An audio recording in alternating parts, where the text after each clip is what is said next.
김성진 권사 기도하겠습니다. 하나님 아버지, 한 해의 마지막 장을 남겨둔 12월의 첫 주에 찬양과 예배로서 영광 돌리게 하심을 감사드립니다. 12월의 결실 속에서 한 해를 돌아보며 우리의 삶에 함께 하신 하나님의 선하심을 고백합니다. 어려운 순간마다 붙잡아 주시고 기쁨의 순간마다 동행해 주셨음을 감사드립니다. 또한 회개합니다. 주님을 향한 우리의 믿음과 열정이 예전같이 못하고 간구하는 기도 소리에도 애절함이 사라진 우리의 모습을 회개합니다. 주님, 저희들의 첫 믿음을 회복해 하옵시고 본연의 자리로 돌아갈 수 있도록 인도하여 주옵소서. 언제나 주님과 동행케 하시며 감사와 기쁨이 함께 공존하는 우리의 삶이 되게 하옵소서. 우리의 모든 날은 주님의 손에 있음을 믿사오니 앞으로의 날들도 주님의 은혜를 의지하며 살아가게 하옵소서. 하나님 아버지, 저희들의 삶 속에서 하나님의 공의와 사랑이 드러나게 하시며 그리스도의 향기 또한 드러날 수 있게 인도하여 주옵소서. 사람들의 칭찬이나 인정보다는 하나님의 기쁨을 구하는 저희들이 되게 하시고 저희들의 말과 행실이 복음의 증거가 되게 하옵소서. 말씀 주시는 목사님 영육의 강건함을 더하여 주시고 말씀을 통하여 저희들의 눈과 귀가 열릴 수 있게 하시며 한 주간도 말씀 안에서 힘있게 살아갈 수 있게 인도하여 주옵소서. 예배의 시종을 주님께 맡기며 우리를 구원하신 예수님의 이름으로 기도드립니다. 아멘.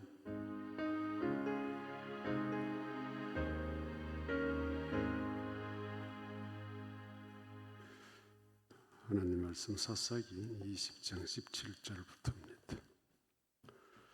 17절부터 좀 깁니다. 마지막 절까지 48절까지 제가 읽어가겠습니다. 베냐민 자손 외에 이스라엘 사람으로서 칼을 빼는 자의 수는 40만 명이니 다 전사라. 이스라엘 자손이 일어나 베델에 올라가서 하나님께 여쭈어 이르되 우리 중에 누가 먼저 올라가서 베냐민 자손과 싸우리까 하니 여호와께서 말씀하시되 유다가 먼저 갈지니라 하시니라. 이스라엘 자손이 아침에 일어나 기브아를 대하여 진을 치니라. 이스라엘 사람이 나가 베냐민과 싸우려고 전열을 갖추고 기브아에서 그들과 싸우고자 하며 베냐민 자손이 기브아에서 나와서 당일에 이스라엘 사람 22,000명을 땅 위에 엎드려뜨렸으나 이스라엘 사람들이 스스로 용기를 내어 첫날 전열을 갖추었던 곳에서 다시 전열을 갖추니라. 이스라엘 자손이 올라가 여호와 앞에서 저물도록 울며 여호와께 여쭈어 이르되 내가 다시 나아가서 내 형제 베냐민 자손과 싸우리까 하니 여호와께서 말씀하시되 올라가서 치라 하시니라. 그 이튿날에 이스라엘 자손이 베냐민 자손을 치러 나가며 베냐민도 그 이튿날에 기브아에서 그들을 치러 나와서 다시 이스라엘 자손 18,000명을 땅 위에 엎드려뜨렸으니 다 칼을 빼는 자였더라. 이에 온 이스라엘 자손 모든 백성이 올라가 베델에 이르러 울며 거기서 여호와 앞에 앉아서 그 날이 저무도록 금식하고 번제와 화목제를 여호와 앞에 드리고 이스라엘 자손이 여호와께 물으니라. 그때는 하나님의 언약궤가 거기 있고 아론의 손자인 엘라사의 아들 비느하스가 그 앞에 모시고 섰더라. 이스라엘 자손들이 여쭈기를 우리가 다시 나아가 내 형제 베냐민 자손과 싸우리까 말리까 하니 여호와께서 이르시되 올라가라. 내일은 내가 그를 내 손에 넘겨주리라 하시는지라. 이스라엘이 기브아 주위에 군사를 매복하니라. 이스라엘 자손이 셋째 날에 베냐민 자손을 치러 올라가서 전과 같이 기브아에 맞서 전열을 갖추며 베냐민 자손이 나와서 백성을 맞더니 꿰매 빠져 성읍을 떠났더라. 그들이 큰 길 곧 한쪽은 베델을 올라가는 길이요 한쪽은 기브아에 들러 가는 길에서 백성을 쳐서 전과 같이 이스라엘 사람 30명 가량을 죽이기 시작하며 베냐민 자손이 스스로 이르기를 이들이 전과 같이 우리 앞에서 패한다 하나 이스라엘 자손은 이르기를 우리가 도망하여 그들을 성읍에서 큰 길로 꿰어내자 하고 이스라엘 사람이 모두 그들의 처소에서 일어나서 바알다말에서 전열을 갖추었고 이스라엘의 복병은 그 장소 곧 기브아 초장에서 쏘아져 나왔더라. 온 이스라엘 사람 중에서 택한 사람 10,000명이 기브아에 이르러 침에 싸움이 치열하나 베냐민 사람은 화가 자기에게 미친 줄을 알지 못하였더라. 여호와께서 이스라엘 앞에서 베냐민을 치심에 당일에 이스라엘 자손이 베냐민 사람 25,100명을 죽였으니 다 칼을 빼는 자였더라. 이에 베냐민 자손이 자기가 피한 것을 깨달았으니 이는 이스라엘 사람이 기브아에 매복한 군사를 믿고 잠깐 베냐민 사람 앞을 피하며 복병이 급히 나와 기브아로 돌격하고 나아가며 칼날로 온 성읍을 쳤음이더라.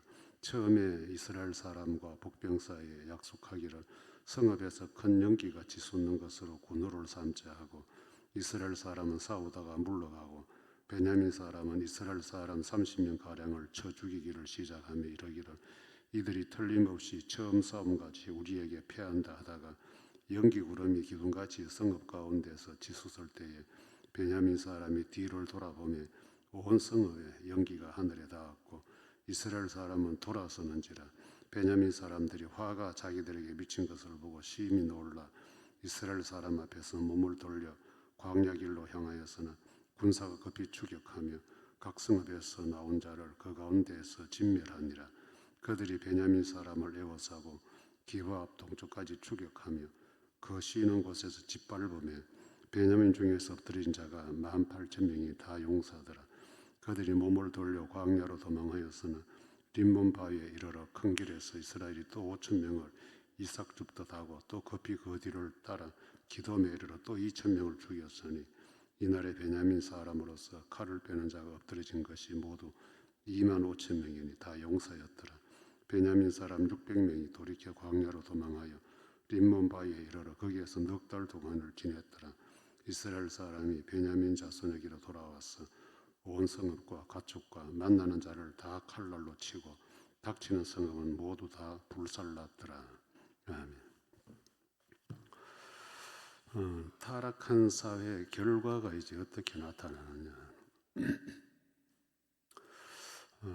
성경 읽기도 숨이 가쁜데 전부 다 죽이는 것으로 이렇게 전쟁하고 죽이고 얼핏 이스라엘 연합군하고 베냐민 지파하고 11대 1 싸움인데 언뜻 그 산술적으로 죽은 사람만 한 6만 명, 양쪽에 한 6만 명이 죽음당한 그런 전쟁이 이제 막을 내렸습니다. 이 본문을 우리가 이렇게 앞부분부터 연결해 왔습니다만은 영적으로 타락을 하게 되면 같이 죽자는 것밖에 없다는 것이죠. 서로 좀 어떻게 하면 살 수 있을까? 이 살 궁리는 하지 않고 서로 죽이는 궁리만 하게 되는 것이 이제 어느 시대든 타락한 현장의 모습입니다. 실제로 참 원인은 어쨌든 간에 레위 사람 첩의 죽임을 기점으로 해서 시작이 되었습니다만은 제가 한 번씩 말씀드리지만은 그런 문제 있으면 좀 머리 맞대고 이래 해결 방법 얼마 찾을 수 있는데 이 사람들은 전혀 이제 그런 과정은 다 생략하고 죽이자 이것이 이제 출발 첫 단추였습니다. 그랬더니 이제서 양쪽에서 이스라엘 연합군 11지파에서 뽑혀진 군사는 40만이다. 40만이고 이 베냐민은 한 지파니까 이제 보면 죽임 당한 사람들까지 다 합치면 25,700명 정도 됩니다. 그러니까 40만 대 25,700명. 이제 군사 숫자가 이제 그렇습니다. 그런데 이스라엘 군사는 40만이 다 전사라고 이렇게 기록이 되어 있어요. 그런데 이제 전쟁을 막시 이제 이렇게 싸움을 시작하고 보니까 이게 뭔가 좀 잘못되어 있는 거예요. 이스라엘 11지파 연합군은 생각할 때 우리가 40만 군대니까 저 베냐민 한 지파 저거는 뭐 한순간 아니겠느냐 했는데 1차 전투에서 보니까 22,000명이 죽임을 당했다. 베냐민 지파에게. 그래 이게 이제 웃기는 것이 보면 전쟁하기 전에 이제 군사 40명 다 준비해 놓고 싸울 준비를 다 해놓고 이제 여호와를 찾았다는 기록이 있습니다. 여호와께 물어본다. 우리 중에 누가 먼저 올라갈까요? 그래 이제 이런 걸 보면 이 신앙생활을 얼마나 자기들 편리 위주로 하는가 알 수가 있어요. 자기를 필요할 때 이제 여호와께 물어본다. 그런데 이 묻는 방식이 이 이스라엘 백성들이 가나안 부족들과 싸울 때, 이방 민족과 싸울 때에 물어본 그 형식으로 물어요. 누가 먼저 올라갈까요? 유다 지파가 올라가라. 이제 이 하나님께서 이방 민족을 치러 올라갈 때는 항상 이렇게 기도를 하나님께 물어보고, 그래 유다 지파가 올라가고 그랬어요. 그런데 그럼 지금 베냐민 지파는 이방 민족이 아니에요. 같은 자기들도 말해요. 형제라고, 형제. 그런데 형제를 치러 가는데 묻는 방식은 꼭 이방 민족 치러 올라가듯이 묻고 있다. 그런데 이제 여기에서 패배를 하죠. 1차 전쟁은 이제 패배로 22,000명이 이스라엘 연합군이 죽임을 당하면서 베냐민이 승리를 하게 됩니다. 이것도 이제 보면 우리가 좀 신앙생활을 하면서 순서라는 게 있어요. 자기들이 이미 전쟁하겠다고 마음 먹고 전쟁할 모든 것 다 갖춰놓고 하나님을 찾는다. 이거는 이제 우리 신앙생활에서 순서가 잘못된 거죠. 만약에 이 이스라엘 연합군 11지파가 형제 지파 베냐민을, 만약에 베냐민은 자기들을 보고 막 이렇게 해도 11지파가 모여서 우리 그래도 우리 형제 아니냐, 저 하나 우리가 건드려서 되겠느냐, 뭐 이런 마음을 가졌더라면 뭐 군사 40만 모집할 필요도 없었고, 그리고 하나님께 뭐 물어볼 필요도 없어요. 이거는. 그런데 죽이자고 해놓고는 이제 하나님께 묻는 거예요. 하나님은 살리시는 분이지 죽이시는 분은 아니고, 또 하나님은 전쟁보다는 화평으로 하기를 원하시는 분인데, 이제 자기들 편리 위주로 하나님을 이제 갖다가 명분을 붙여 놓은 거예요. 그랬더니 뭐 이 전쟁 뭐 이길 수가 없지요. 그 다음에 두 번째는 보면 이제 23절에 가면 또 여호와께 물어본다. 울면서. 이제 여기는 이제 감정을 좀 실은 거예요. 앞에는 전혀 하나님을 찾아도 어떤 뭐 그것도 없었는데 이제 좀 눈물 한 방울 흘리면서 하나님께 이제 물어보는 거예요. 울면서 여호와께 물었다. 내 형제 베냐민과 싸울까요? 이거는 맨 앞에 와야 되는 거예요. 전쟁을 하기 준비하기 전에 하나님께 이거부터 물어보고 울면서 내 형제 베냐민과 우리가 싸워야 됩니까? 이래 물어야 그 다음에 하나님의 선하신 인도를 받는데, 싸우겠다고 준비 다 하고 누가 먼저 올라갈까요? 다 해놓고는 1차에 패배하니까 그 다음에 이제 베냐민과 싸워야 될까요? 이제 조금 의구심이 좀 든다 이거죠. 우리가 잘못하고 있는 거 아닌가, 이런 게 들은다죠. 그런데 2차도 역시 베냐민이 승리로 돌아가 18,000명이 또 죽습니다. 18,000명이. 첫 단추가 잘못되면 계속 이렇게 어긋나게 돼 있어요. 첫 단추가. 그런데 하나님은 왜 유다지파 올라가라 해놓고는 또 지게 하고, 가서 싸우라 해놓고는 또 패배하게 만들고, 하나님은 그럼 도대체 뭐 하시느냐는 거예요. 우리는 이런 하나님의 개입 방법을 영적으로 이해를 잘해야 돼요. 유다지파가 먼저 올라가라 할 때는 지금 너희가 묻는 게 정상적이냐, 하나님의 질문이 있는 거예요. 이방민족 가나안 원시인들 쫓아내는 것도 아니고 네 형제 베냐민을 향해서 싸우겠다고 하면서 누가 먼저 올라가냐, 이게 무슨 질문이, 이런 질문이 있느냐, 그런 의도가 있는 거예요. 그래 하나님은 전쟁에 개입하지, 오히려 이스라엘 패배하게 만들어버리죠. 이스라엘은 40만을 가지고 가니까 이건 해보나 마나한 게임이다, 자신만만했는데 패배하게 만들죠. 그 다음에 두 번째는 울면서 이렇게 또 하니까 하나님이 또 가서 싸우라 그러네요. 베냐민과 싸울까 하니까 나가서 또 싸우라네요. 그런데 가서 또 졌어요. 이거는 이제 두 번째는 하나님께서 이스라엘 백성들을 깨닫게 하기 징계용이에요. 징계하는 거예요. 택도 아닌 전쟁 너가 시작했는데 왜 안 멈추냐?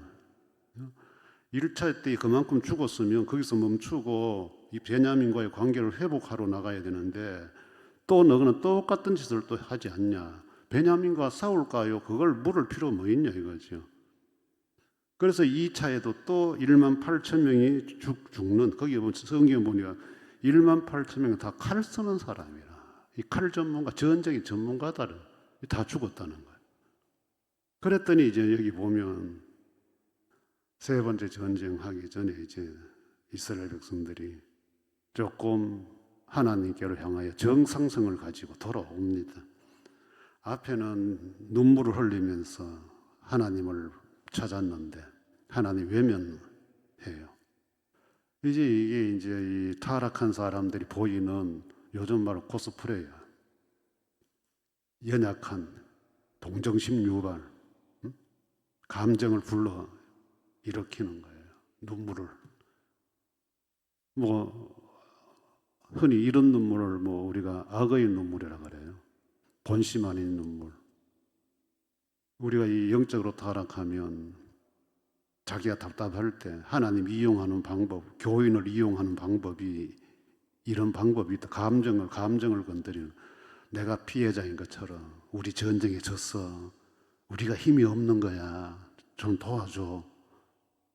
내가 누구한테 지금 당하고 있잖아. 저 사람들은 누구도 난 혼자잖아. 뭐 이런 식으로 해가지고 동정심을 유발하는 이 인간들이 하나님을 향해서도 거짓을 하고 있다는 거죠. 그런데 하나님은 중심을 보시는 분이 그 눈물 한 방울에 뭐 하나님이 뭐 그거 하나요? 그리고 결국 또 2차도 패배가 되니까 이제 세 번째 보니까 26절 이하로 보니까 이 사람들이 이제 제사장도 찾고 제사도 화목제 번제도 드리고 이제 금식한다. 이 금식이라는 의미는 이제 우리의 힘으로 하지 않겠습니다. 이 육신의 힘을 단절하는 의미가 금식이거든요. 그래서 40만 군대를 믿었는데 아 이거 아니구나. 하나님이 하지 않으면 안 될 일이구나 라고 자신들의 병력을 포기하고 이제는 금식하면서 번제와 화목제를 하나님 앞에 드렸다. 그리고 언약궤를 앞에 놓고 이제 나름대로 이스라엘 그 성막 회막 어떤 흐름이 이제 하나님께 제사 드리는 그 흐름이 이제 영적으로 갖추어진 거예요. 폼이 갖추어진 거예요. 이것이 이제 2차 전쟁 패하면서 이스라엘이 우리식으로 말하면 이제 정신 차린 거죠. 아 이거 아니구나. 뭐 하나님께 물어보니까 가라 해놓고는 이래 된 거 보니까 이거 뭐 우리한테 문제가 있다. 그렇게 해서 이제 금식이라는 이 극단성 그리고 지도자들만 하는 것이 모든 백성이 다 나왔다. 이런 표현을 한 거 보니까 11지파가 이제 뭐가 하나님이 원하시는 것이구나 하는 걸 깨닫게 된 거예요. 그래서 이제 3차 전쟁을 했는데 이제 여기 보니까 베냐민 지파 26,700명 다 25,000명이 죽어버렸다. 25,000명이 죽고 이제 600명 살았는데 나머지 군사가 600명 남았는데 다 피신해버리고 넉 달 뒤에 나타났다 이렇게. 그리고 베냐민 자손의 마을 들어가서 성읍, 가축, 사람 다 죽여버렸다. 몰살시켜버렸다. 불살라버렸다. 이제 이게 참 안타까운 일이잖아요. 그럼 하나님은 결국 이스라엘 11지파 손을 들어주셨는데 그럼 하나님의 목적은 뭐냐는 거예요. 이거는 이제 우리가 처음부터 베냐민 지파도 하나님께 긍휼을 입을 상황이 아니었어요. 오히려 뭐 어쨌든 자기가 자신들이 레위 사람의 첩을 윤관을 해서 죽게 만들었으면 일말의 어떤 책임을 지고 뭐 우리 지파에서 이런 일이 있었으니까 형제 지파들 미안합니다. 잘못했습니다. 뭐 이렇게 회개하고 손을 내밀어야 되는데 오히려 한번 해보자. 이 사람들은 전쟁에 2차 승리하면서 오히려 더 기고만장해진 거죠. 그래도 이쪽에는 이제 2번 지고 나니까 정신 차려서 하나님을 찾는데 이쪽에는 기고만장해가지고 이제 더 활개치는 거예요. 하나님 아예 안 찾는 거죠. 그래 하나님 결국 정리를 해버리는데 베냐민 한 지파가 완전 멸절된 상태가 되어버렸어요. 그럼 여러분들 이제 이렇게 해서 결과가 이스라엘 연합 형제들의 승리로 끝났다 하는데 정말 이런 결과를 누가 좋아하겠어요? 누가 원하겠어요? 누가? 그리고 이제 다음 장에 보면 이스라엘 11지파도 또 이제 베냐민 또 살리기 위해서 또 난리 구슬 또 지겨요. 난리를 치는데 왜 이런 결과가 뻔한 이런 어리석은 짓들을 왜 우리는 할까? 바로 이유는 타락했기 때문에, 하나님이 보이지 않기 때문에 하는 거예요. 하나님이 보이지 않으면 힘과 힘으로 겨루는 거예요. 어느 한쪽이 베냐민 지파가 멸절되듯이 어느 하나가 완전 죽어야 돼요. 거기 죽기 전까지는 계속 이것이 여러분 교회 안에도 똑같아요. 여러분들도 지난 주간에 기독교 뉴스 중에 하나 인터넷 보셨겠죠. 분당의 어느 교회 말이죠. 목사 선임 문제로 교인들 한 100명이 충돌이 나가지고 경찰이 한 명도 아니고 10명이 들어가서 이 여러분들 참 서글픈 현상 아니에요? 서글픈 현상이. 어떻게 그런 일이 상상이나 할 수 있는 일일까, 교회에서. 그런데 그게 지금 비일비재하게 자연스럽게 우리 안에서 지금 일어나고 터지고 있어요. 비일비재하게 터지고 있어. 네 죽고 내 죽고 한번 해보자는 거예요. 왜? 적어도 이쪽이든 저쪽이든 어느 한쪽에서 하나님이 계신다면 이건 아니야. 완강하게 한쪽이 들이대도 아니야, 이러면 안 되는 거야. 이게 돼야 되는데 해보자는 거지. 그래 되면 여러분들 결국은 어느 한쪽은 몰락하게 돼 있어요. 그럼 여러분들 우리가 신앙생활하면서 우리 예수님께 배우는 신앙의 교훈이 어느 한쪽을 몰락시키고 내가 이기는 걸 배우는 게 예수님의 교훈이에요? 아니잖아요. 우리는 같이 살자는 거고 같이 살리는 거고 이게 주님이 우리에게 주시는 교훈이에요. 주님은 당신은 희생을 했지만은 우리 모두를 다 살리신. 그런데 오늘 우리는 희생하지 않기를 길을 서고 노력해요. 절대로 우리는 십자가에 달릴 수 없다. 나는 절대로 나는 고난받을 수 없다. 길을 서고 우리는 대들고 피하려고 하죠. 네가 그 매달려, 내가 왜 매달리냐. 서로 매달리기 위한 경쟁을 우리는 하잖아요. 이거는 성경을 앞에 놓고도 가장 중요한 예수 그리스도의 아름다운 모습을 전혀 배우지 못하는 몰상식한 일이에요. 뭐 사람이 살다 보면 뭐 충돌할 수도 있고 생각이 다를 수도 있고 뭐 괘씸할 수도 있고 그렇죠. 어떻게 모든 사람이 다 똑같이 다 내 마음같이 선할 수가 있고 또 좋을 수가 있어요. 나는 좋지만 저쪽에서는 또 나를 볼 때 아주 나쁘게 볼 수도 있는 거고. 이런 상황에서 우리가 예수 믿는다는 것이 뭐냐?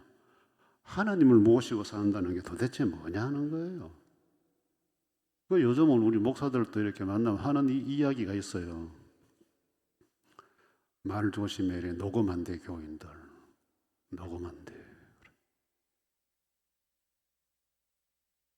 아니 참 우리 사이 예수를 중심으로 만난 우리 사이에도 이렇게 참 말 한마디도 편하게 할 수 없는 이런 시대가 되어버리면 도대체 예수는 무엇 때문에 찾느냐는 거예요.